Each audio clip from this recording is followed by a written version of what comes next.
Mga kapuso, patuloy ang investigasyon ng pulisya sa pamamaril at pagpaslang sa isang barangay chairman sa Pangasinan kahapon. Ang nangyaring pamamaril, mariing kinondenan ng Liga ng mga Barangay sa Santa Maria, Pangasinan. Hustisya naman ang hiling ng pamilya ng biktima.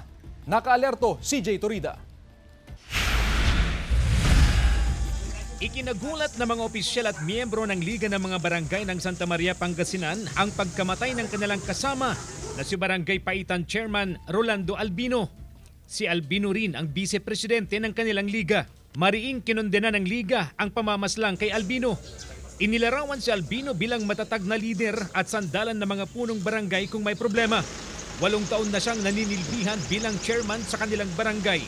Estrikto siya as barangay chairman pero sinusunod at nirerespeto siya ng mga kabarangay niya. Bumuhos ang pakikiramay mula sa mga kapwa niya opisyal ng barangay kaninang umaga. Kami po ay nananawagan for justice para sa kasamahan namin na si Kapitan Albino sa kanyang pagkamatay. Alas 8:30 ng umaga kahapon, habang minamaneho ng 60 anyos na si Albino ang tricycle ng barangay sa bahagi ng bypass road, nang tawagin siya ng lalaking nagkihintay sa gilid ng kalsada. Huminto naman ang chairman pero bigla na lang siyang pinagbabaril ng hindi pa nakikilalang lalaki gamit ang caliber 45 na baril base sa mga na-recover na basyo. Tumakas ang sospek matapos ang krimen. Iginit ng pamilya na walang kaaway ang biktima. Hustisya ang kanilang hiling. Sa mga pulis na humahawak ng kaso niya, dapat po sana maresolba po kaagad para alam po namin ang aming gagawin. Ayon sa PNP, may person of interest na sila sa krimen. Nangangalap na lang ang autoridad ng matibay na ebidensya.